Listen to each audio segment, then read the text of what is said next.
I want people to know your story, your background.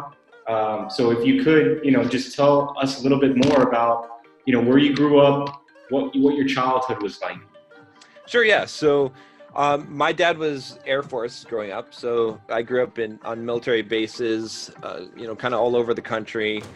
And, he didn't have very much money, right? My mom didn't really work. I think at some period of time that she worked a little bit, but yeah, basically, grew up. I've got two younger sisters and lived in Florida, South Carolina, Alaska, Hawaii, Idaho, Wow. and kind of traveled around. As a kid, I was pretty much like a computer nerd type of dude. I wasn't very athletic at all. I was pretty shy, very introverted, and so that was kind of my basic childhood. So And so growing up, what actually, because you became a programmer, right? Yeah. What was that transition like for you? How did you go into, what was the fascination with computers? How did you get into becoming a programmer? What was your thoughts and reason for becoming a programmer? So the big thing actually was that I played a lot of video games and I wanted to create video games. That was really the big thing that drove me in that direction. I remember also, just in elementary school, we had like a computer lab, like in a survey class, and there was like an Apple IIe in there. And we did some basic programming, 10, print hello, 20, go to 10, that kind of thing. And I was really fascinated by it, right? I was sitting in the computer lab, making my own programs. I had my own, disc, that 5.25-inch disc. Most people haven't seen those nowadays, but, big ass disc. Yeah. Or, wrote programs and put them on there. And so that's what really got me. I was really always just fascinated by that. I felt like it was one of the most creative the closest that you could get to creating things, right? That because you could literally create whatever you could imagine in your head, and that always fascinated me. It just felt like the kind of things that I did. I played Magic the Gathering cards, and I liked video games, and that kind of stuff. And I felt like programming was the same type of thing. It's like it's something that you really have to think about and analyze, and that kind of fit my personality. And so in that, so where did you finally settle when you started getting into programming? What type of programming were you doing as well? And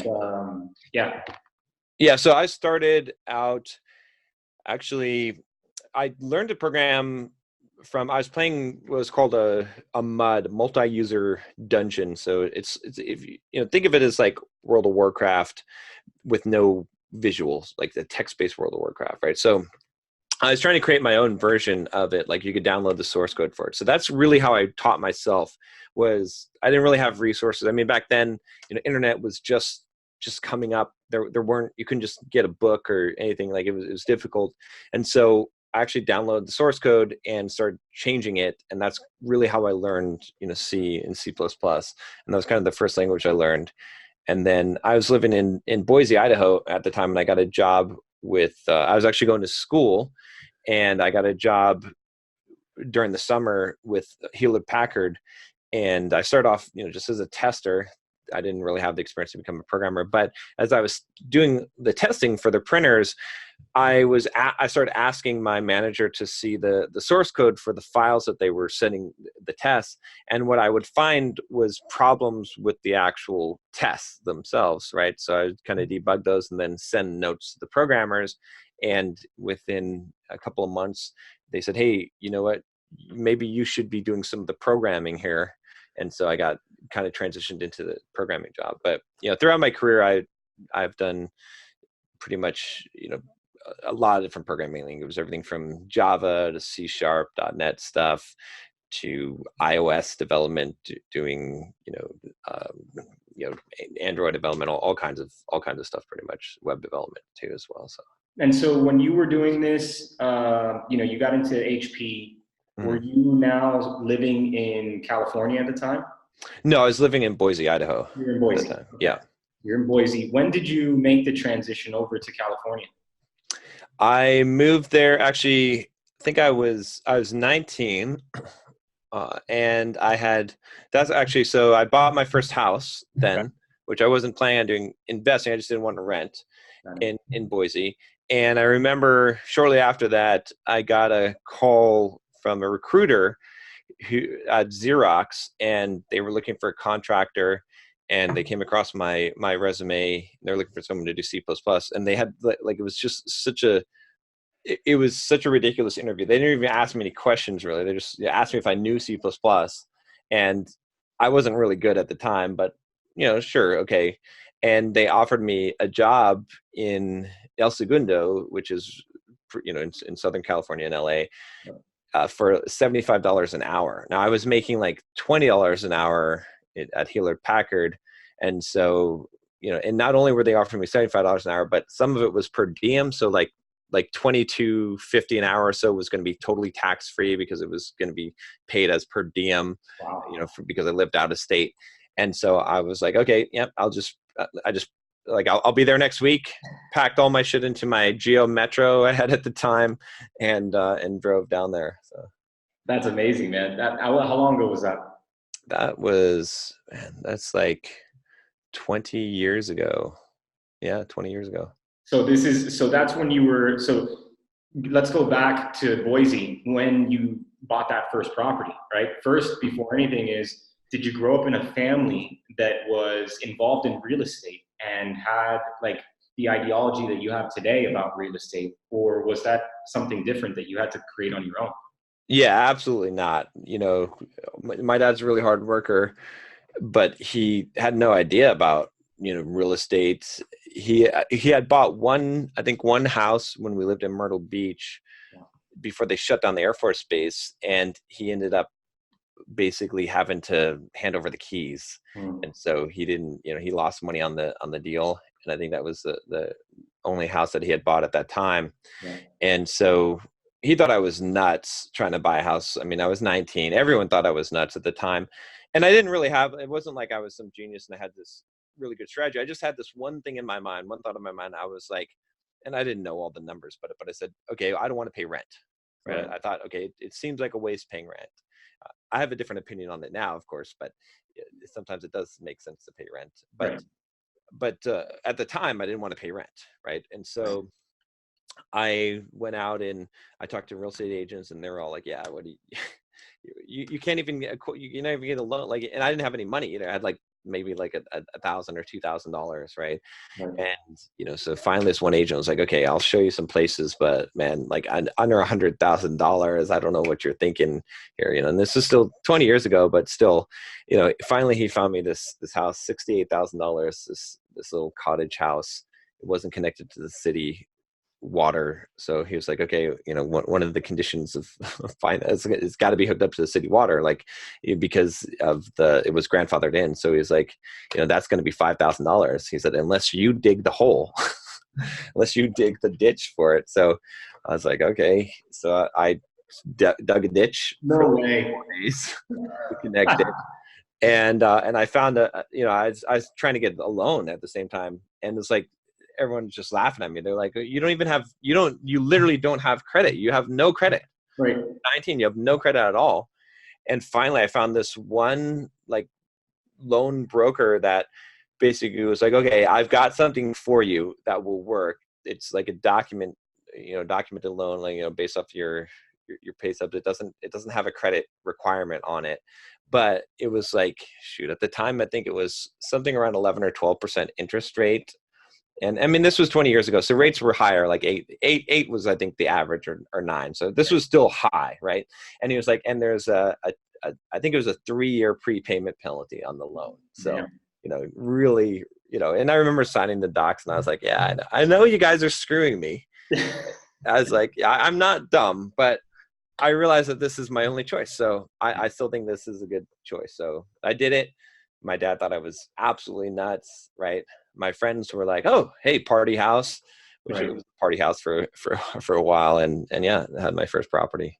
And so you lived in it. You were paying your mortgage. You were working. So you were using at that time, just the strategy of, let me buy my own place and let me go through like the primary residence type of process, so that I don't pay rent.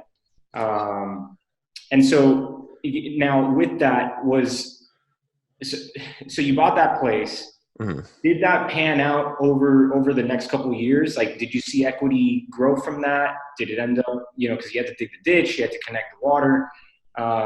Did it rise in value? Oh, What did that property look like over the next few years? so it was an absolute mess. I had no idea what I was doing. Okay. So starting out, even just owning the property, I had friends that would come over and then they would crash there and then they would never leave. And so it was like, cause John's got a house. Right.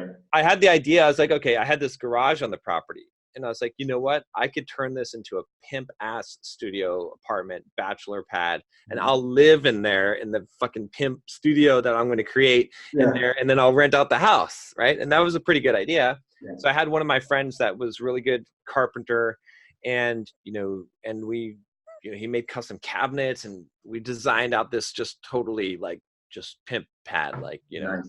And we started working on it. So we tore down, all the structure, put up a wall and like did all that stuff. And I'm working on it. And while I'm working on it, that's when I get this job offer. Right. So I've got a couple other friends that are kind of helping out with this deal. And, I'm paying my buddy and he was at the place, rent free in exchange for working on this. And so I told him, okay, well, what I have to go to Southern California for this job, but here's my credit card. And, just be careful, just send me the expenses. And, if you need to get like, something for some food or something, you can put a little bit on there for yourself. And I get the first fucking bill and it's like $20,000. And the thing is, and the studio's not done. It's not even close to done. Like after a month later, and I'm like, what the hell? And I'm looking at the charges and it's like freaking steak restaurant for 5 people, like $200 charge. I'm like, holy shit, what are you guys doing? Like he paid for his groceries, like all kinds of stuff on there, right? Buying toys and shit. And so it was a good lesson for me, but I was pretty pissed off. And then I'm out of state now. I've got the studio that's not done. And then what it ended up turning out is like, he did a lot of work, finally got it straightened out and it was almost all done, except there was a problem with the sewer. Like you had to have a certain drainage, like a grade, a slope. Yeah. And so we didn't have that for the bathroom. And so no plumber would hook it up. And so it ended up never getting hooked up, never getting rented out, and just sitting there like this beautiful place that I'd put like $20,000-$30,000 in. So I was already in the hole there. Yeah. And then when I left town, I rented out to one of my friends, which was also a bad choice. Yeah. He had some dogs. They pissed all over the place, like just ruined and he never paid rent. I mean, he paid rent like one time and then I always have to bug him. Yeah. And it just the place became a nightmare. It's amazing. I actually started doing real estate investment after that because it was a nightmare. But I learned so many damn lessons in that. Everything from, in fact, at one point, I was trying to dispose of the property, right? And I put it on the market. These guys called me up. They wanted to buy the property, and they signed the contract and everything. And I think I might have sold it for like 75,000. So I still taking a loss on it. Yeah. And they're about a week before closing. They're like, okay, can we start doing the teardown before the closing so that on closing we'll be ready? And I've got a signed contract. I had no, so I'm like, oh yeah, go ahead, right? So they tear down the fucking place to the studs, right? They take out the floor and they tear it all down to the studs. And then on closing day, they're like, yeah, we're going to back out of the deal. No. And I'm like, shit. So, I'm still out of state. I'm like, fuck. They've basically torn up the place. I don't really have any really good recourse against them here because I allowed them to do it. And now I can't rent it out. Now I have to put in money, and I had this nosy neighbor that was just like, she's sending me pictures of this. And I'm like, yeah, I know. Right. Wow. So finally, like I end up hiring a property management company and getting them to hire guys to fix up the property and actually getting it rented out to a real, well, I mean, I still had there's so many stories. I ended up actually the crazy nosy lady. Oh, I know what happened. What happened was she had a nephew that could do some handiwork. right? So she was like, oh yeah, he can help you, right? And so, I ended up hiring her nephew, and then basically in exchange for him living there for some amount of time, and then eventually he was renting it out, right? But he never paid the rent, and so it was just it's just ridiculous. Like Wow. every month trying to get the rent from him, and then finally after all of that mess, then I got a property management company to manage the property. What was the debt that you had on that property that was, besides the capital investment that you're Mhm. putting into it, but what was the debt that you had on it? What was the monthly also?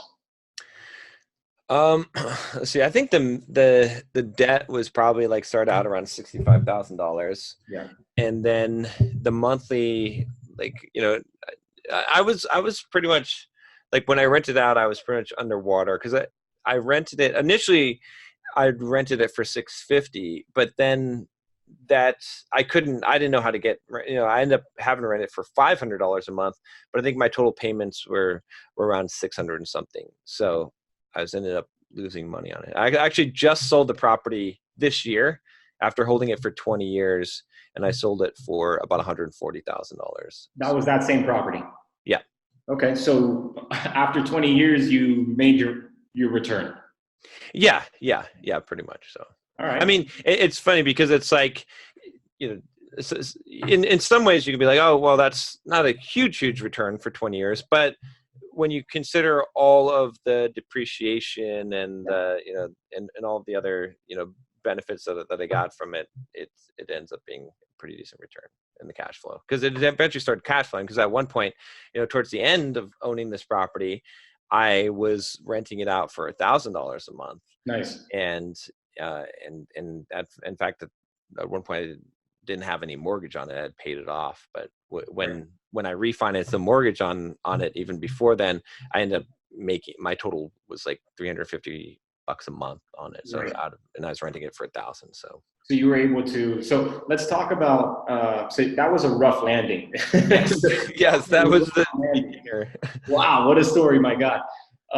Okay, and then from that, when was the next purchase? Like when did you now figure you're like, all right, that was bad, but Yeah. I still have it. Now you get into the next deal. What was your thought process behind that? Was it in Boise again? Tell us about that. So what had happened was, so I moved to Southern California, right? And I was dealing with all this remotely. I ended up trying to move to Florida. To My parents were there, and I was trying to get some work there. I was like moved to Phoenix in between. Then 9/11 happened, and then and I couldn't really find a good job in Florida. So eventually, I ended up moving back to Boise, Idaho. This is like 3, maybe 4 years later, right? And this time when I moved back to Boise, I've got the property rented. I've got a property management company that's managing it. Maybe not the best one. I had already fired like one or two as I learned some lessons with that, but they're doing a decent job, right? And it's rented out, So when I get to Boise, I'm like, okay, actually, so even before then, so one thing that had happened during this time frame, right, that I realized is when I really started looking into real estate investment. I already had real estate investment in my head when I went to Boise, was because remember I had this job, right? I was making $75 an hour. I was 19.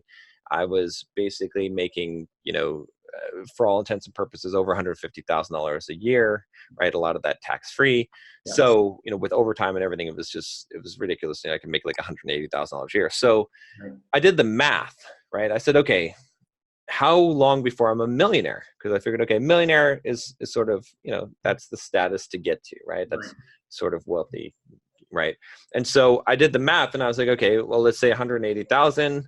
Okay, take out the taxes from that. And so maybe you're left with like 120, 130, depending on whatever. But and then let's say that I live as frugally as possible in Southern California, and I live off of like $30,000 or $40,000 a year. So I Right. said, best case scenario, I could save 100,000 a year, but that's really unlikely. It's more like probably like 80 or 90. But let's say I could save 100,000 a year. Let's say that I really live like a homeless person and spend 20,000 a year or whatever it is. Right. Okay. So then I did the math and I was like, okay, well, how many years before I'm a millionaire? And it was like 10 years. But then I was like, oh, wait a minute, but inflation.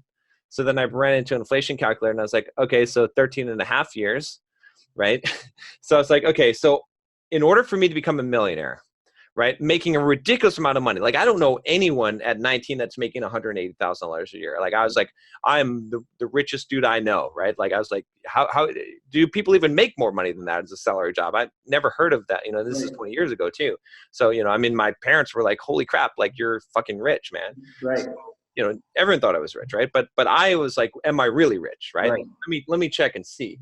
And so I was like, okay, so all that has to happen is for 13 and a half years, I have to keep this job that technically I'm really shouldn't be being paid this much money, right? Right. I mean, you know, I'm 19. Yeah, okay, maybe I'm smart, but I'm not that smart. Like, I got lucky, okay? Yeah. So I got to keep this fucking job. I got to sleep on a mattress on the floor for the next 2.5 years because I can only spend $20,000 a year or whatever it is, right? And you know, work my ass off, working all this overtime, and you know, for 13 and a half years, that's the time for that. And then I'll only be a millionaire. That's not even rich. It's not like I'm like, if you have $1 million, you're like, oh, I never have to work again, and I can, you know, fly around on private jets and a yacht. That's you know, it's just a number. Right. So I was like, okay, there has to be, like, this is insanity. There's no one that ever could possibly get rich from working a regular job. It just doesn't make sense. And I was like, even if I invested the money in the stock market, it's still like, okay, it would take 30 years, right? Like, saving all that money, right? It just doesn't make any sense, right? So I started looking at, I was like, okay, how did people who became rich, how did they become rich? Okay. And actually it's funny because, again, guys, this is 20 years ago, right? The big name that came up, you know, well, first of all, I discovered that every single wealthy person, just about, aside from actors and celebrities, made their money in real estate. Right. It was pretty much like, you know, when you looked at it, it was like 90% of them did. And the big name that came up was actually Trump. Started reading his books. I was like, you know, this is 20 years ago too. So, you know, I was like, wow, okay, looking at his deals and stuff. And I realized that, okay, the way that people become wealthy in America is through real estate. That's it. And that's what, so I started reading, I think one of the first books, and still the main book I recommend on real estate, is called The Millionaire Real Estate Investor by Gary Keller, the guy that owns, started Keller Williams Real Estate Agency. Nice. But yeah, so that's when I realized, and that's, you know, so, you know, to fast forward, when I went to Boise, I came into Boise this time and I was like, okay, I'm investing in real estate for sure. I'm going to buy one house a year. Okay, that's my plan, because I had gone through that book, again, the Millionaire Real Estate Investor, and I saw the charts. And I was like, that was the first time it was all laid out for me. And I was like, because I had made my own charts, right? Again, with my trying to become a millionaire and like putting money in the stock market and having, you know, aggressive returns. And I was like, yeah. But when I looked at those charts, it was like, okay, if I buy a property every single year, oh, absolutely. Like, there's no way I won't be a millionaire in, you know, in 15 or 20 years for sure. And so came into Boise, bought a townhouse. And then and bought it for like about $115,000 or $120,000, like a nice 3-bedroom townhouse. And then I bought the one next door. It was like a duplex, was for sale, and I negotiated that to like 110 and bought that pretty much at the same time. So I figured I could live in the one, and then I could eventually rent it out when I moved out, because it was a good rental property, and the numbers worked on that, and then bought the second one. And man, when I bought those townhouses, though, I have to tell you, like, I got on the phone with my dad that day, you know, again, you know, he's a great guy, but man, he called me so many names. He was like, you're so fucking stupid. What an idiot. I can't believe it. You bought a fucking townhouse. What, like, and you bought another one. You're absolutely insane. Townhouses are worthless. They go down in value. Why would you even buy more real estate? You know what I mean? And I was trying to explain to him my plan, and he pretty close to disowned me. Like, it was bad. He thought I was a total idiot. He's like, you're making all this money, you're blowing it on this, you know? And yeah, so it was pretty bad. It's interesting. It's like what I hear almost every day. They're like, this guy's going to go broke. He's going to go broke with real estate. Yeah. Like, really? How? Please explain that to me. Draw that out for me. I want to know. Okay. So, wow, that's amazing. So then you have 3 properties now. So you have 2 of them. So was the first one at least rented at this point, or not yet? Yeah, the first one was rented. Okay. And then I was living in one of the townhouses, and then the other one, I had the same property management company rent that one out. Okay. So you got 2 rentals, and you have a primary residence that would soon to be another rental. Yeah, exactly. Okay. So how did you feel at that point? At that point, I felt good because, I had run the numbers. I knew what I was doing. I knew that even if I took a loss on the property, like from a monthly cash flow perspective, that I knew at that point, I was like, okay, leverage appreciation, right? Because I'd seen the charts. I was like, okay, I understood that concept. I understood the depreciation, idea there. And so I was pretty confident. I was like, okay, worst case scenario, I buy one property every year, which Yeah. I put like at that point I put 10% down because I got a second. One of the properties I got a second mortgage, and the other one I got PMI Okay. because I wanted to see which made sense because I knew I could reappraise the property and drop the PMI, where the second mortgage I'd have to pay off. And I thought if the property goes up in value, that's a great thing if I can put 10% down. So anyway, I felt good because I knew my numbers, and I knew that worst case scenario, if I buy one property every year, it'll cost me like 10, 15, maybe $20,000 a year. I can easily save that money. Okay. That's a much better strategy. And worst case scenario, in 15 years, what I could do is I could sell the first property I bought.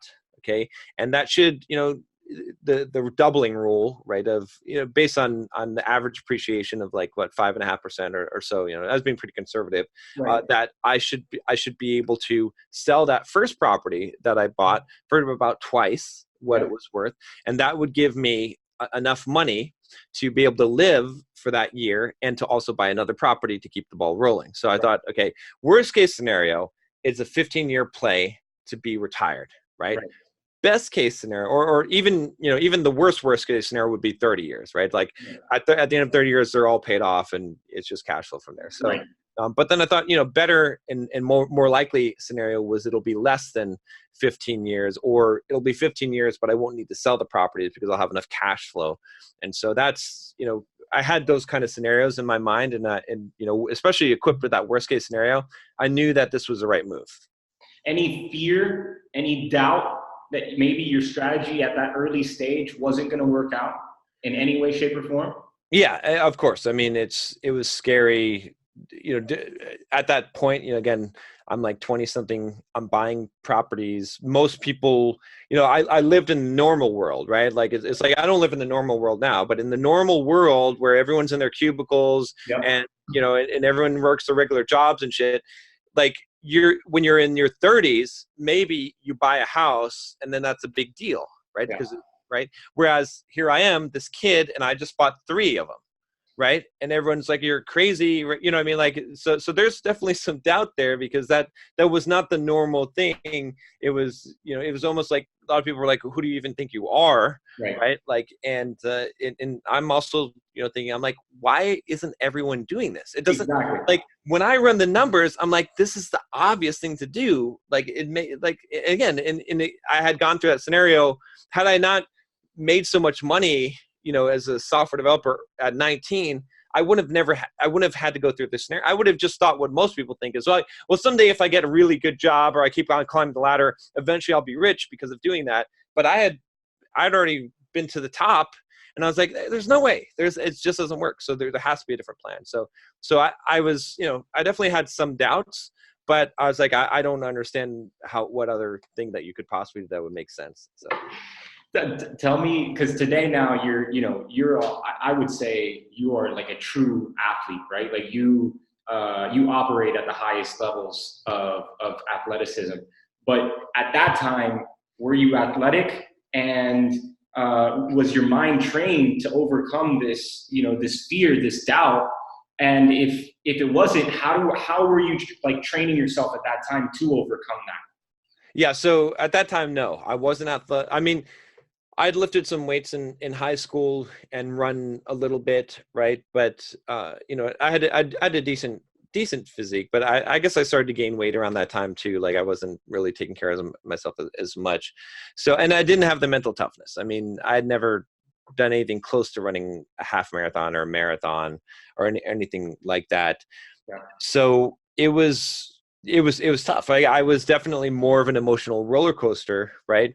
I'm just a very like the thing I had going for me at the time is that I'm a very analytical person, and I'm like, once I have looked at something and I've analyzed things and I analyze the shit out of things, and I know that those numbers work, I'm like, I'm confident in my numbers, right? And that was the thing that, because I remember the next property I bought right after that was this fourplex, and it was like purple and yellow, and it was like falling apart. It was like 4 separate units, in different buildings. And it was just like, Boise? yeah, that was in Boise. Okay. Looked at it, it was like, I remember it was on Madison Avenue. It's like, you look at the damn thing, I went out to look at it, and I'm like, oh, it looks like just like a mess. It's Right. horrible. It cosmetically it looks horrible. The paint is coming off of the wood. It's just like, right. But when I ran the numbers on the thing, it just made sense. Right. And so that was the thing is like, emotionally I was like, I don't want to own this thing, but I'm like, okay, from a numbers perspective, I was like, okay, this absolutely makes sense. So that's what kind of won over in that era of now, my mental toughness is a lot stronger, right? I have more of a stoic philosophy in life. It's not necessarily the analytics. I trust my gut and my own experience more, but back then it was just the numbers that were guiding me. So now you got the fourplex, right? Mm-hmm. The numbers are working in your favor. Mm-hmm. You have passive income coming in from, what is that? You got a duplex. Did you have the studio and the main house in that first property being rented? No, just the main house. I never got the studio working. So you got 1, 2, 3, 4, 5, 6, 7. You got 7 units essentially at that time producing cash flow, gross cash flow. And then you have so what were you at that point kind of making in passive income at that time? Okay. So really it was like negative $500 a month, right? Shit. Because when you work out the numbers on the sheet, right? Yeah. And then you see the actual reality of it, it's actually quite a bit different. I didn't know to buffer things. I didn't put buffers in there. I was like, okay, well, this is how much the taxes is. This is how much insurance is, right? This is how much rent I should get. I didn't expect things are going to break every month, and there's going to be other fees and stuff. So, and also remember, I put 10% down on these properties. I was doing super leverage, right? Yeah. So I kind of knew, right? I was making that choice to be more leveraged because I knew that if you're early on, being more leverage is more beneficial, whereas cash flow is probably better later on. So I was really making the play for the leverage because I said, okay, the way that you really make money in real estate, right? When you take away everything else, the way that you really make money is leverage appreciation. That's like the number one golden, you know what I mean? You get the cash flow just so you can get the leverage appreciation lottery ticket that will just to survive long enough to get that leverage appreciation. So that was kind of the strategy from the beginning. So I didn't mind losing a little bit more on that. If I were to do it over again today, I still believe in leverage appreciation, but I wouldn't leverage as much because I feel like positive cash flow is, even if it's just a little bit, is beneficial enough because it, there are points where it got scary, right? There was one point I remember where I was negative $3,500 a month. And I was like, if I lose my job, if I'm like, but I was still like, I'm like, this, well, and part of the reason why that happened was because, okay, so, those 2 townhouses, right? I bought those things for, with 10% down, right? Yeah. Okay. So a few years later, the market went up and everything, and the home equity lines of credit were cheap. They were like 3%. So I was like, what I can do is I can get the property reappraised, okay, and I can take all my money out and more and buy another property for free from the money, the equity in that property, basically reusing my 10 grand. Right. Plus a little bit more. So I reused my money to buy other deals. So I was like leverage. I mean, it's leverage on top of leverage. I was already 10% down on this property. And then I reused that money to buy another property 0% down essentially. Right. So that's like ridiculous leverage, but it hurt me from a cash flow perspective. So I was really putting all my eggs in that leverage basket. And it was dangerous. I wouldn't do that now. But it did pay off. So. All right. So you got four physical properties at that time. Mm-hmm. You were how old at that point? I was, let me see, would have been like maybe 22 or 23. Yeah. Wow. That's a lot of responsibility at that age. Yeah. Yeah. So Now you buy the fourplex. What'd your dad think about that? I I don't even know if he was like, I don't know if I even discussed it with him at that. Like, it was like, You're just I like think he done. told me, don't tell me anything about your real estate or anything like that. I think that was like, you know, now this fourplex, actually, it was kind of a funny deal. Was I was lowballing, right? So I was like, what I was doing, like my lowball strategy is this: is it's like, if a property, as soon as it comes out on the market, if it's a good deal, I lowball it sight unseen, and I put a contingency clause in there, and I say, contingent upon buyer's physical inspection of the property within 3 days. Yeah. Right. And so I will put offers on properties just sight unseen as soon as they hit the market. But then the other strategy I have is I'll look for properties that are like over 180 days old on the market that are overpriced, and Yeah. I'll look all those, because in the first scenario, what happens is that you've got a seller that's like, oh shit, as soon as I put it on the market, I got an offer, and they have to make a decision. Should I just take this offer and be done with it, like on the first day? Or should I roll the dice? But what if I don't get another offer for another month or something like that? Or you know what I mean?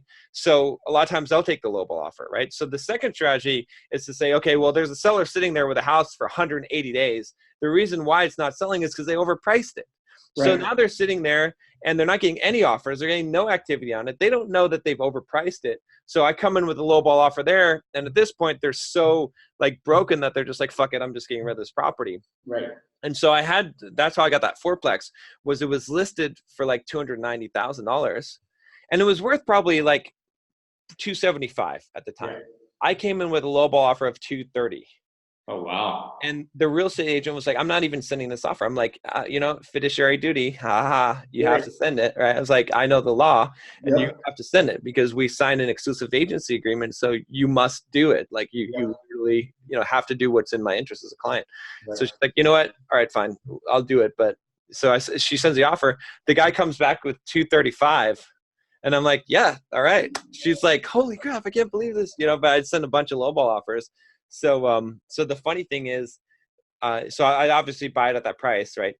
I'm in a poker game like a month later, and I'm talking to this guy about real estate, right? Because that I'm playing this poker tournament with, and he's like, yeah, I'm selling some of my properties and stuff. He's like, I just like let go of this one fourplex for it. I end up like taking like a really low offer because I just want to get rid of it.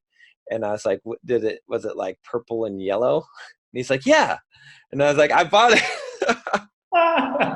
Did you beat him in poker? I did. You He's like, man, you fucking lowballed me. I was like, yeah, he's like, but whatever. So you threw him off his game. That's an amazing story, dude. That's awesome. Holy shit. What a coincidence. That was still in Boise though, right? That was in Boise, yeah. Okay. And what actually happened with that property is about a year later, my real estate agent that helped me buy the property calls me up and he's like, hey, are you interested in selling that property? And I was like, not really. I got a good deal on it. He's like, well, I just got someone that wants to pay $300,000 for it. So I was like, okay, there we go. Change of plans. Let's sell this property. So nice. Make it quick turn on that one. Normally I'm not flipping stuff, but in that case, if you've got an offer like that, it might as well make some money. So you got these four. What comes next? Let's see. So I'm trying to think what the next one was. I think the next one was I bought a duplex. No. I'm trying to remember if it was. It might have been a duplex that I bought that was kind of in a kind of dilapidated neighborhood, or it was. I think that was it. And then because I bought a fourplex shortly after, like a brand new or pretty close to brand new construction, but I moved into it. Okay. Into one of the units because I want to get the owner occupied rate mortgage. So that was kind of the strategy was, okay, I'll buy this fourplex, I'll move into one of the units, get the owner occupied interest rate on that, and then, rent out the other ones. And then in 2 years, I'll move again and do the same thing. Right. Okay. So this is still in Boise. So all of this is still there. So that's your hub of properties, your portfolio was at the entire time. Were you looking, and when you were looking for these properties, were you looking in a specific area? Were they all consolidated in that one district or zip code, or was it spread across different districts? It was pretty much spread. I Yeah. was just looking at whatever deals, I would constantly be getting every listing pretty much that came out on the MLS.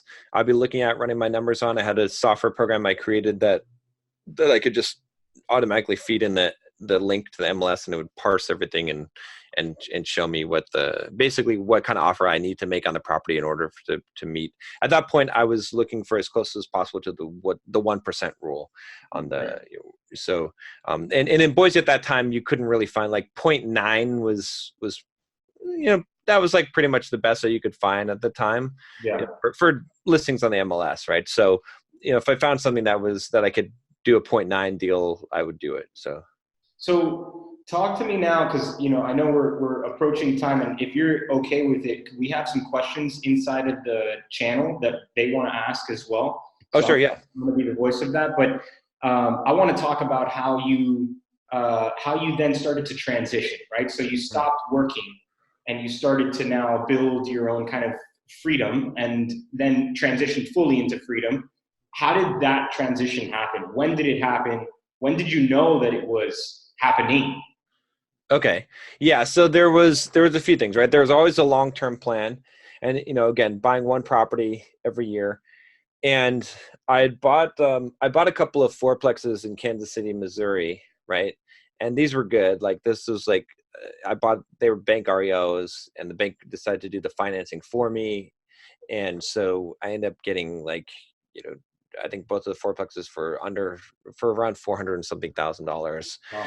And the rents were, good on it. It was a very high cash flow situation. Nice. So around that time, that was when I was kind of figuring out the plan. And I was like, okay, no, now the passive income, like, I'd refinance. This was after the market crashed, right after the 2008 crisis.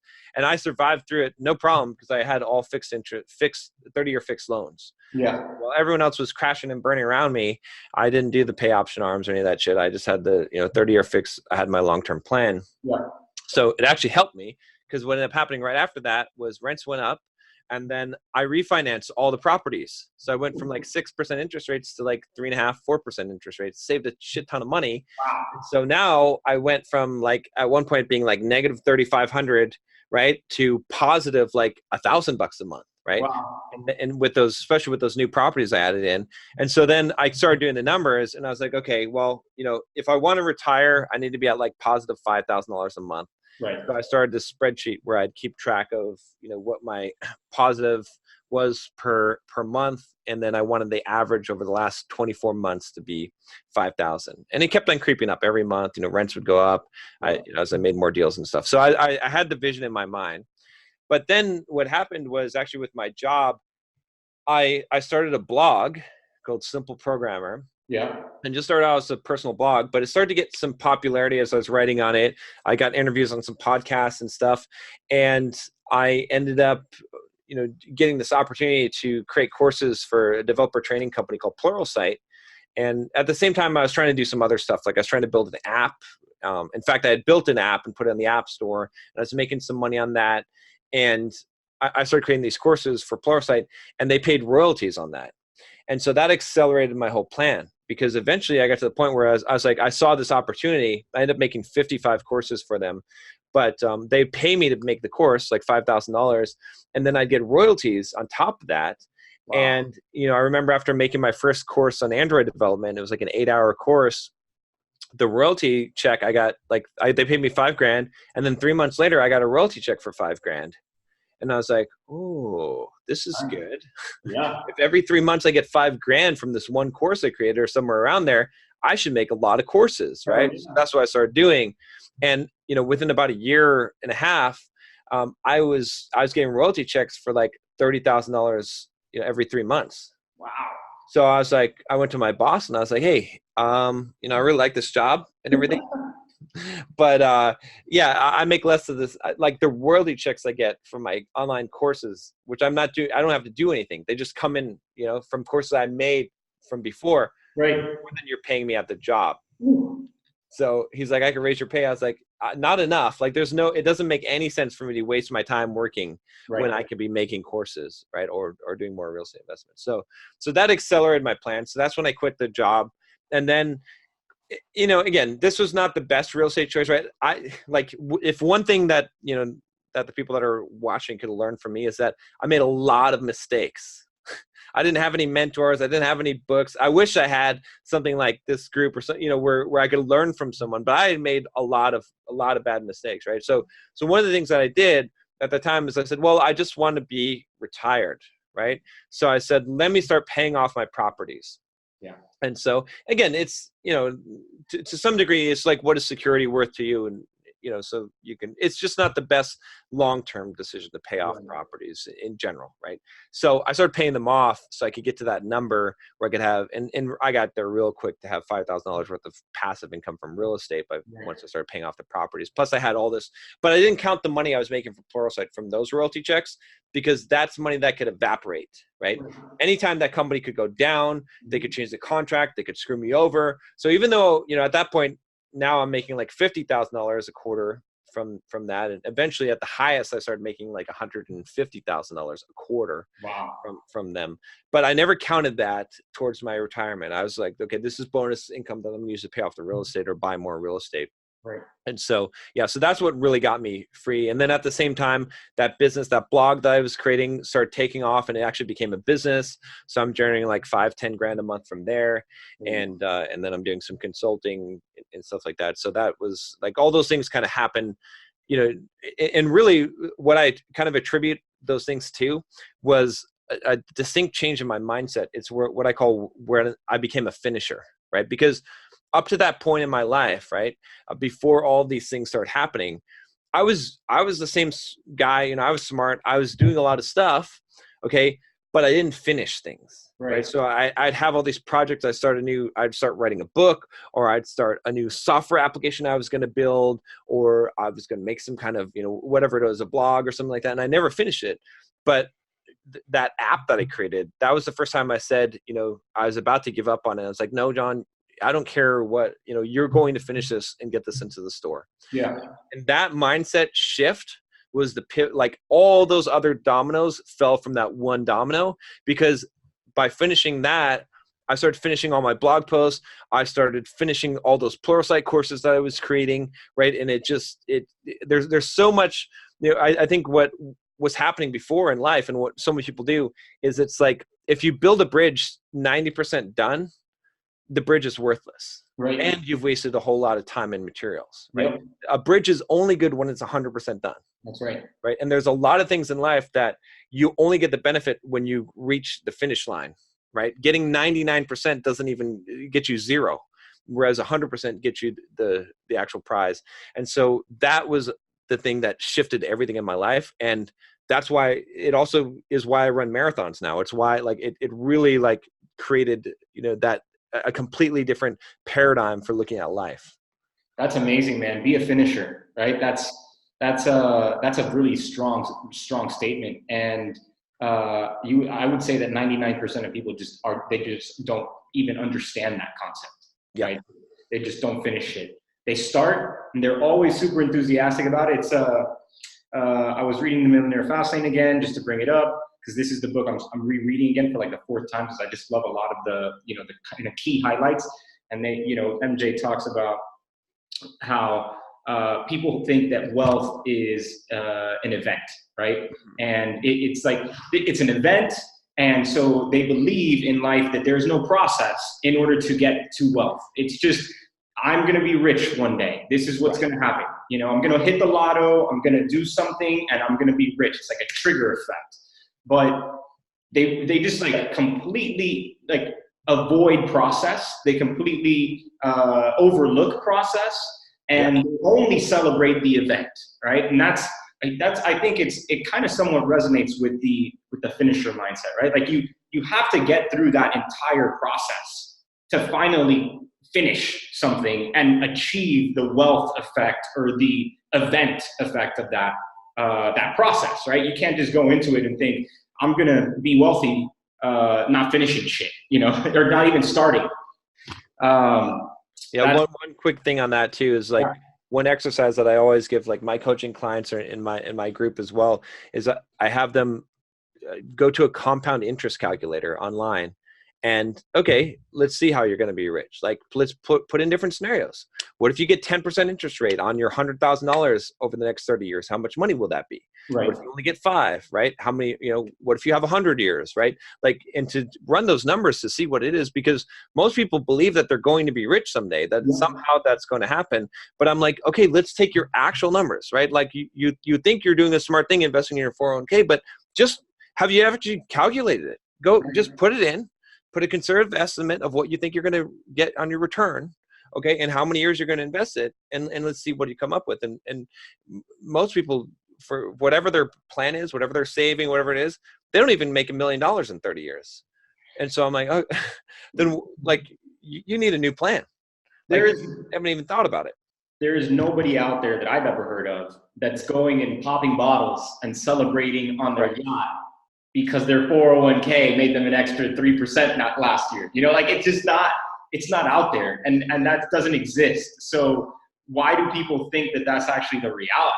Like in some way, it's such a broken, uneducated way of thinking about wealth and about the achievement of financial freedom. And also, I think there's like a misconception about financial freedom, right? Like people think financial freedom and they associate it with being on a jet plane and flying around the world, when really financial freedom, at least to me, was like removing a job and supplementing that with cash flow, so that like you had a target, right? Your target was $5,000 a month, right? That's kind of where mine was at as well. It was like, I need about 5-6 grand a month to supplement my life and live well, but also not have to work for somebody. So I could take that time and go do a bunch of other shit with it,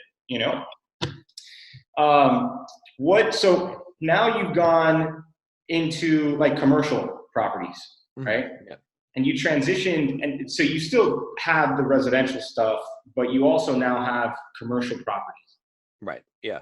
So talk to us about kind of the change of strategy, why you went from resi to commercial, or that you're transitioning now. What was the big decision for that? And what have you seen so far? Because I know that this may be a pretty new venture for you, right? Yeah. So there's a couple things involved with it. One of them, and probably one of the biggest ones, is property management companies. Is that they, eventually property management companies get to the point where they rip you off. Yeah. And it's just hard to control. Like, maintenance ends up becoming ridiculous. Like, you can't trust them, and you have to be constantly on them, and I've hired and fired so many property management companies, and they eventually grow to the size where they get their own in-house maintenance, and then they start like charging for all kinds of stuff and just nickel and diming you on all this stuff, trying to maximize their profit, which I understand they're trying to maximize their profit, but that it becomes a big hassle, I think, and just ends up costing you so much money. And so when I looked at my properties, right, and I was looking at what the actual cap rates were based on actuals, right, they were low, right? Some of them were like 3%, right? And when I say cap rate, I mean based on the current market value of the property, and because you can't say what you put into it, because that's different. My cap rates then would be high in my return, right? But any money that you have invested in property is and gains equity. That equity is still your money. So you have to calculate cap rates based off the actual real price, right? So when I looked at that, that's a function of management. So I looked at, and I had all these properties, right? And so I wanted to do some 1031 exchanges, right? But then I was like, oh man, it's the problem with having a bunch of little properties is when you try to do a 1031 exchange, you're going to have to do a whole bunch of transactions, or you have to coordinate all this stuff because there's some really strict, calendar dates. So what I looked at was, I was like, okay, commercial properties are bigger. They cost more money, right? But then if I want a 1031 exchange it, exchanging $1 million property is a lot better than exchanging 5 $200,000 properties. That's it's a lot more work and effort and whatnot. And then I looked at the cap rates and I was like, okay, yeah, on a brand new residential property I could buy, if I find a good deal and everything, maybe I can get a cap rate of 10 to 12%, right? Theoretical. When you get the actuals after the first year, it probably works out to 9. A lot of times it depends, right? So maybe it's higher if you actually put work into renovate. I know a lot of the properties, like, you increase the value for yourself when you're doing the work and actually improving the rents. But but in general, right? Like, and I don't want to do that, right? I'm running my businesses. So I looked at it and I was like, okay, well, cap rates for commercial properties, yeah, I can get them around 7 to 7.5%. Okay. But here's the deal with those, when you get a tenant into a commercial lease, there's nothing you have to do. Yeah. In fact, the rent graduation is built into it, right, for the lease. So after like 4 years, it goes up and now becomes like an 8% cap rate. Yep. Okay. And you literally if it's a triple net lease, that means the tenant pays the taxes, the insurance, maintenance, everything, right? So you don't have any responsibility aside from the exterior of the building, right? That's it. And there's not much that's going to go wrong there, right? And so when I look at that, it's like, you look at a residential property and on the paper, it looks like an 8 or 9% cap rate or 10, but you could buy it and realize it's really 6, right? Especially with management and whatnot. And whereas if you buy a commercial property that's triple net lease, if it's 7.5% cap rate, it's 7.5% cap rate. It's exactly that, because the costs are all known. There's no variability or unknown stuff there. So it's very low maintenance and very steady income stream. So kind of what I ended up doing was I actually sold 6 properties this year and did 1031 exchange, took all 6 of those and put those into a $1.2 million commercial property that's got two spaces into there, like retail, actual retail. And it's got about a 7.25 cap rate. And so that was kind of the idea here is like, cause I had at one point, like, how many properties, like 16, 17 properties, right? And so I'm consolidating those things down so that I have less to manage, less to deal with, and I just have fixed incomes, even though I might not be in as high of a return. But again, it's very hands off for me. I don't have to worry about this kind of thing. And I also feel like, there's a pretty, like the upside on residential isn't quite as great as the upside on commercial, right? So like, let's say if you bought a house for $200,000 and appreciation is really booming, that area is really booming, whatever, maybe in like 5 years, it goes up to $400,000. It's possible, right? You could buy a commercial place for $1 million. And if that like city, that area really booms, it could be worth $3 million or $4 million in like, 5 years. Like that happens in commercial areas where they become very, very popular. Like you've got a higher sort of, again, I'm not counting on that, right? But you've got that potential. Well, there's more potential upside, right? And it's like way more. I'm seeing that now in the multifamily side, right? Where I'm buying buildings and I'm like, shit, I can make, like, for example, this building I buy for 662. I reappraised it. It's probably like 1.1, right? It's like just in a few months, I'm like, holy shit, this is a lot of money compared to these other properties that are going to go up in value maybe 100, 150 grand or something like that, over the next couple of years. So, I'm seeing that myself. And I'm also probably like a couple of years behind you in the transitioning phase of taking all of those different smaller assets and then 1031 exchanging them into larger assets. But it's interesting. What challenges did you find along that path, like other than the 1031 issue? There's a lot. I'm learning a lot. I mean, it's getting it set up initially is complicated. Dealing with commercial brokers, it's kind of funny. You talk to a residential broker and they're like, oh yeah, you want to buy this house? I'll show you this house. You talk to a commercial broker, like, I mean, literally you could call a commercial broker and be like, I'm interested in this property you have listed. And they're like, who are you? And you're like, are you fucking serious right now? Or you don't even get a call back, or they're like, yeah, I'm busy right now. Or I'm like, holy shit, you have a property that you have listed for like $2 million. Like you're going to make a huge commission on, and you're not even talking to me. Right. And it's just weird. It's like weird. Or just even the negotiation process and going back and forth. And then like, as far as getting the tenants in, and like there's certain things you have to do, right? It's getting the certificate of occupancy, like for residential, or like the commencement date of the lease, and then sending them invoices, and when you're dealing with the triple net. So there's a little bit more, like, as far as like the paperwork. Once you get it kind of ironed out, it's but you're dealing with a business, right? And you're dealing with these business. Yeah. Are you managing that yourself right now, or is that somebody else doing it for you? I'm managing it myself right now because, I'm still in the process of getting it set up, which I'm almost done. I had a tenant that was still moving in because this is like a brand new building. But once I'm done with that, then literally, these are businesses. So they'll be ACHing me, or they'll be, using their bill pay system to send automatically. And I just send them an invoice every month, and do like the prorations on the water, which is like, 5-minute job. So as far as, like, I don't really need a manager. It doesn't make any sense because they're responsible for all their own maintenance. So, really there's not much to do on it. That's amazing. So how much were you dedicating in time per week, let's say, to what your previous portfolio looked like before with those 16 dwellings, and now, today with this, larger asset, even though you're starting, obviously you're getting the grasp of what the process is going to look like, but when it starts to iron out, what do you anticipate your spend of time will be comparatively? I don't know if there'll be much of a difference, but it comes out like with my other property management company, right? And I still have them with some of my properties.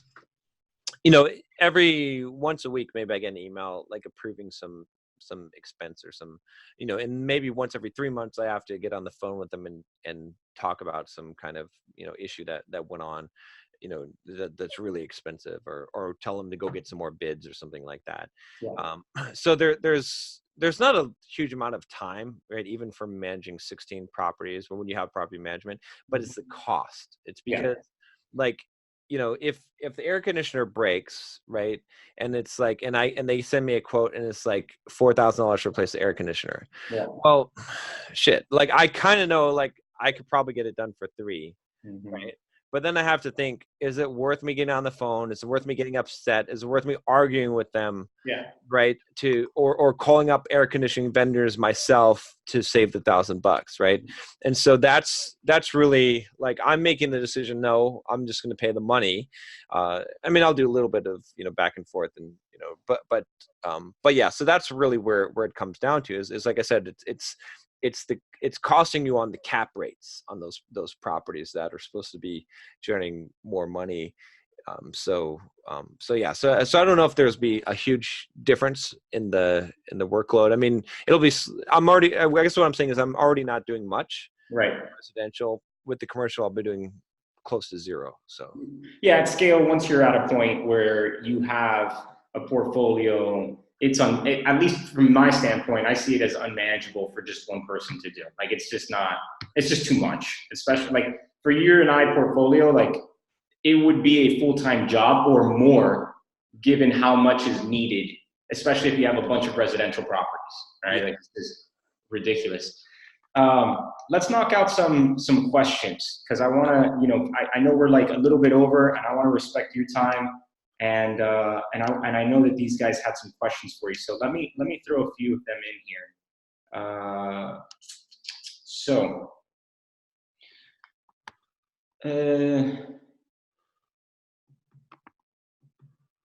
All right. So we have a few of them. So Sulab, he asked, how do you deal with losses? With losses, like on the property? I imagine he's talking about real estate, right? Because his next question is, what made you start working or going into real estate, which we kind of covered, so you don't have to cover that one. And then you talked about where did you get, because he asked another one here, it's like, where did you get the money to close on your first real estate deal, which we talked about. But how do you deal with losses? Like, even today, like if you experience a loss, let's just say not real estate related, but let's just say life or anything related. How do you deal with that? Well, my general philosophy in life is I don't experience any losses. Nothing is a loss. There's no such thing as a loss. I don't believe it, because you either win or you learn. Right. And that's it. And that's the philosophy that I take is, and not only that, but this is another thing to think about, is that there's only two possible ways that you quote lose. Okay. It's because you lacked knowledge or you lack discipline. That's right. And both of those are out of your control, right? So if you have to lose, right, and I put it in quotes, it means that you either lack the knowledge, you didn't know. How could you know? You don't know what you don't know. So if you didn't know something was going to happen, or that this was a smart move or not, then you have to somehow find out, right? And if you were unaware of something, how do you become aware? Well, you experience the loss, or the pseudo loss, the learning experience, and now you have knowledge. Or you lack discipline. And again, if you lack discipline, if you knew you should do the right thing but you didn't do it, again, another thing that you can't directly control. You experience the loss, okay, or and that's a learning experience that says you need to up your discipline. Right. And so I don't see anything as a loss. I see it as a chance to learn, because I lacked either knowledge or discipline. And I look at that and I say, okay, well, what caused that failure? Right? What did I need? Did I need more knowledge here? Did I need more discipline here? Or did I need both of those things? And now I can gain that and then move on forward. But yeah, so in that respect, I don't fear loss. I don't consider anything to be a loss. It's interesting. It's kind of like the like responsibility and accountability, right? Mm-hmm. Like there's a huge difference there between responsibility and accountability. Like, yes, so for example, like, somebody gets their purse stolen, right? And that purse gets stolen. But if you really look at it, the responsibility was, and so that person that had their purse stolen, let's say that woman, when it comes down to it, it's like she knew she left the purse on the table, right? The purse was left on the table, and so it was there for thieves to take because it was a wide open, item just sitting there. And the person, that woman, she takes responsibility for the action, right? She's like, they took my purse, right? But then the next time, she gets a new purse, she goes and puts that purse right on the table all over again at another restaurant. Right. And that just, there's a lack of accountability there, right? Because she didn't learn from the previous mistake. And so I kind of just like, it's just an addition to your statement, which is like, you either you win or you learn. And then those that like they don't recognize the learning as actual learning repeat the loss, right? They repeat the same mistake over and over again. So yes, they are responsible, but they're not accountable, and that's that's a loss. That's what I would consider at least a loss, right? Yeah. Repeating the same mistake all over again. I think if you choose to never have losses in your life, you can never have losses. Agreed. But if you don't have that mindset, then everything can be a loss. 100%. I love that statement that you mentioned there, which is like you either learn or you win. That's it. Like there's no other options. How did you clear? So Sulab asked here as well. It's like actually this is Prahathis. He asked in the community. He said, how did you clear your existing bad debt, if you had any bad debt? So as you were, and bad debt, basically the definition of bad debt, meaning anything you have to pay for yourself. How did you clear that if you had any?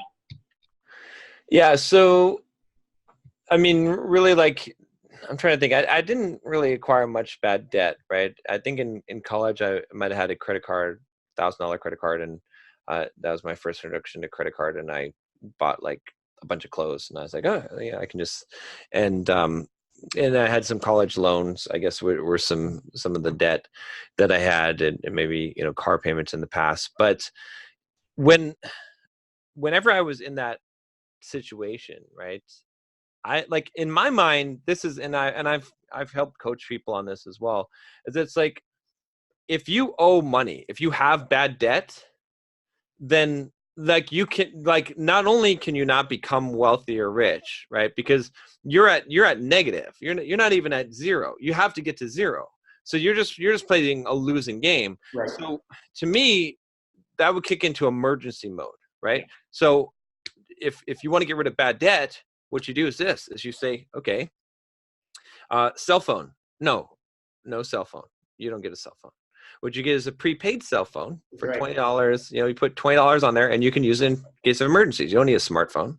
Yep. You start going around your house and you take all the shit that you have. I did this at one point, and you sell it all on eBay. That's right. All of it. All the shit. There's a ton of shit that you don't need. You don't need collections of movies and video games and all that shit that you're never going to play. And that stuff, you just sell it all. Get all of it out of there. Okay. Right. That's going to, that should really be paying off your debt. You don't get to go out to eat. You are negative. That's right. You are on life support. Like you're not even surviving. Like you're at below zero. So you don't get out to eat. You eat beans and rice and eggs. Those are fucking cheap. You can go to the store and that's all you eat until you're out of debt, right? You don't get to go to the movies. You don't get cable TV. You don't get any of those things, right? You're walking if you can walk, right? Like you have a car that you're making a car payment on. If you can't buy a car cash, you can't afford that car. Right. You don't have the cap. Now, I've got a leased car, okay? It's a $75,000 BMW. But I have $600,000 in my bank account. I could go and buy the car. So I'm leasing it for $700 a month. It's also a business expense as well. Right. But you see what I'm saying is like that to me it's not bad debt because it doesn't even matter. It's such a small amount. But if you have a car and you've got negative balance, you owe money and you can't afford it, you sell the car. Just get rid of it and just buy something else. I don't care if you're going to take a loss on the car.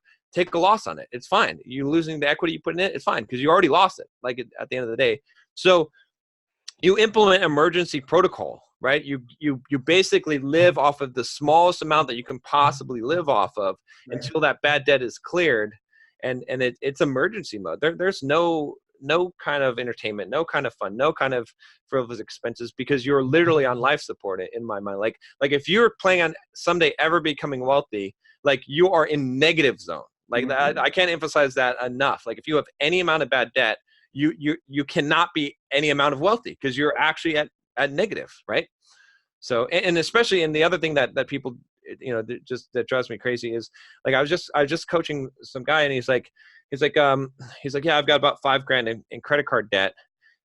But I've got a savings account that I'm starting to save up and I'm investing the money into, S&P, index fund. And I'm like, what are you paying on your credit card? And he's like, oh, about 19% interest rate. I'm like, hold on. Wait a minute. You want me to tell you what to do? He's like, yeah. I was like, sell your index funds and pay off your credit card. Okay. On the index funds, you're getting a 7% interest rate. Hopefully on the credit card, you're paying 19.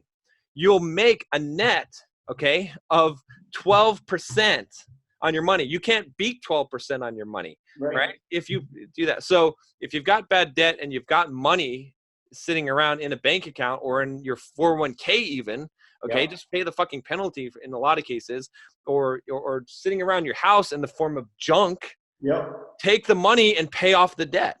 It's like the candy philosophy, right? Like if you can go into the store and buy a pack of gum and just like without even thinking about it, just like boop, and pay for that, you should be able to go and buy things that are larger, like vehicles. You should be able to buy that with the same mindset, right? Like go in, write a check, here you go. All right, thank you very much, good to go. Because that means you can afford it.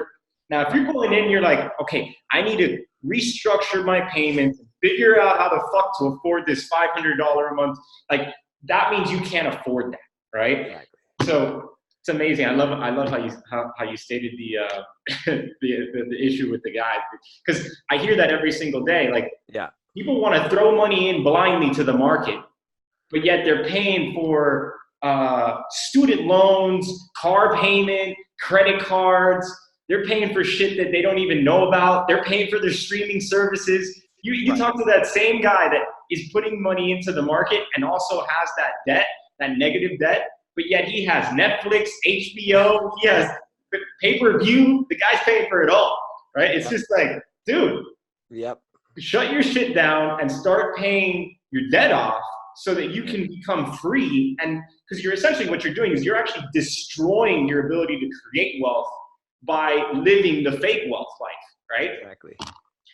Yeah, it's like having a chicken farm, and as soon as baby chickens hatch, you kill them and eat them. It's like It's like, how much meat are you getting from those little baby chickens? Like, Right. you got to let them grow up. They'll even lay some eggs for you too. So, It's, so Danica asked, and she's on. I'm gonna ask a question on her behalf. She says here, and a question I had was, what holes, if any, does my strategy, so Richard's strategy in real estate, what do you see in my strategy that has holes today, and how would you change it if so? okay. I'm not like 100% versed in your strategy, but from what I understand of it, a lot of what you're doing is buying properties under value, adding value to the properties, which is increasing the rent. So you're able to really up through some capital improvements, up the values on those properties, increase your cash flow, and then take your money out whenever you can. That's right. Because now you're creating equity positions there. So I think it's a great strategy. The only hole in it is that, if you're going to do a strategy like Richard's doing, you need to be like, he's working to do this. It's not a totally passive strategy. He's creating extra value, right? Whereas if you are not doing this, I mean, and I'm not saying that you necessarily have to do it full time, but if you're not putting in the actual time, if you don't have the time to do that, then that's going to be an issue for you. But it doesn't mean that you can't just buy property, right? It's just like, if you want to do the value add part of it, just realize that there's time, there's skill set involved in doing that, and you're probably going to do some learning before you do some winning with that, because there's going to be a lot of pitfalls that you're not going to know about. So that would be the only thing I would say. But I like the strategy. I mean, if I were mostly focused on real estate investment and not running my other businesses or doing that stuff, I would be doing that. Right. That makes sense to me. With me wanting to be a lot more hands-off and passive for myself and doing it and running the other businesses, I'd rather do, again, like that talked about already, why I started moving into the commercial. Yeah, I mean, from what I see also, like, because I think that you and I are very like self-aware people, right? Like, I think I dedicate, on average, when I have activity going and I have these rehabs going, I'm dedicating anywhere between 20 to 30 hours a week, on average, to just get these places where they need to be. It's a lot of work, so it does become burdensome from a time management piece. And then, but you can always turn that off, right? And so exactly. At any time you could just be like, I'm not going to do this anymore, and then it's just cash flow, just flowing in, and time back, right? So I think that's like that would, I think you're 100% right, in that the time commitment piece is probably the biggest hole if you're if you're working and you're trying to commit yourself to being in real estate and growing in real estate. But I think that was a great question. What holes do you see in your strategy, if you have seen some over? Because I think that's good to know as well. Yeah, I mean, there's been a lot of holes in over time, right? From over leveraging to everything like that. With my current strategy, the biggest hole I would say is just not being able to maximize the cap rates that I could get on the properties, right? Yeah. So it's not the you can get like really 15% cap rates is possible in real estate if you're willing to do the legwork. And right now I've got a lot of properties that are paid off. Again, that becomes a leverage issue, but I'm kind of remedying that as I'm moving into buying more properties. So last question, Sulab asked, and I think this is a great question. What was one of the hardest things you had to learn or unlearn on your journey to financial freedom? I would say really the idea of trusting the process. Yeah. Right. Because it was kind of like you were saying before, where people, they just want the result and they don't want to finish. They want to execute the process. And the thing is, like, and again, I spend a lot of time helping a lot of my coaching clients with this mindset, is understanding, like, we have to divorce the results from the actions that create those results, because we cannot guarantee results. We have no direct control. We have indirect control of results through right action. And I actually learned a lot of this from playing poker, because at one point I was going to become a professional poker player. I was playing a lot of poker, and one of the things about poker, great life lesson, as well as options trading. Actually, poker and options trading are almost the same thing. Yep. Okay, it's really interesting. But the greatest lesson from both of those things is that what you need to do is take the right mathematical option. Yeah. To take the right action every time, and be happy knowing that you took the right action. So let's say that you have the odds of winning is 10%, okay? And you have to bet $100, right? Risk $100 with only a 10% chance of winning.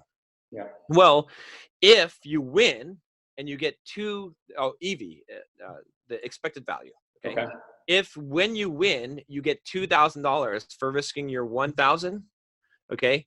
It has a positive expected value. You should always make that bet, even though 90% of the time you're going to lose your $100, because 10% of the time you're going to win $2,000. Right. So when you average that out, it ends up being a positive $100 EV proposition. Every time that you make the right choice, theoretically you make $100. Right. Okay, so it's a smart move to make.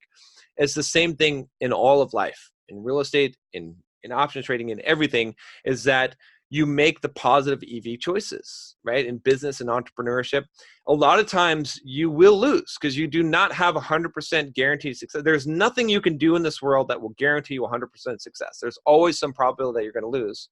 And sometimes the right choice is when there's a high probability that you're going to lose. When 9 out of 10 times you're going to lose, but you still make the action anyway because it's the right action to take, because you're being given the correct odds and the return is high enough that it's worth taking that risk, right? And so that's really the most important thing to learn in life, is because we want to say, if I do this, I get this. And the whole corporate world of getting a paycheck teaches us that. It teaches us that if you punch in the clock and you work your 40 hours, you're entitled to this. And this is why you have so many problems today, is because so many kids growing up are like, if I go to college, I get a job. Right. It doesn't work that way. It doesn't. None of those things. We have to divorce the process from the results, and we just have to focus on the right process. And I guarantee you, if you're an entrepreneur, if you're investing in real estate, if you keep on doing the right action, you will eventually have the success. Or if you don't, maybe you're a really unlucky bastard. You could be a really unlucky bastard, but you've done everything you could possibly do in order to have the highest chance of success possible. And that's all you can do. And you have to be happy with that. And sometimes it takes a long time, right? I always tell people 5 years is the minimum that you have to put into anything to have a real success at it. If you're not willing to dedicate 5 years, right, then you're not going to reach that exponential curve situation that most endeavors require. If you want to really get a ripped physique and get in shape, 5 years. If you want to become good with your social skills, 5 years. If you want to become good at real estate investing, 5 years. Want to build a business, 5 years. Blog, 5 years. Podcast, 5 years. Whatever you're doing, 5 years. Wow, that's a great way to put it. I mean but that means that you need to have commitment, right? And that's and that means you need to follow process. And it's exactly what you said, in order to achieve the results. You're awesome, dude. Every time I talk to you, I always learn something new. Commitment is key.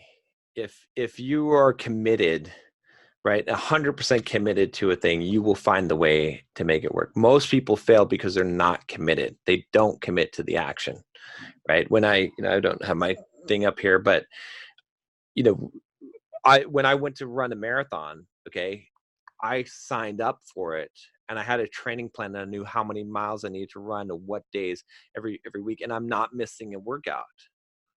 That's how you can run 26.2 miles. Right. If you ever think that you're just going to start running and somehow you're going to eventually get to the shape where you can run 26.2 miles or you can run a marathon, you're wrong. It's never going to happen without 100% commitment. Right. If you commit to a thing, it will happen. But if you don't commit to it, you might as well not even, you don't even start building the bridge, because the worst possible waste of resources that you could do in your whole fucking life is to build things 90% of the way.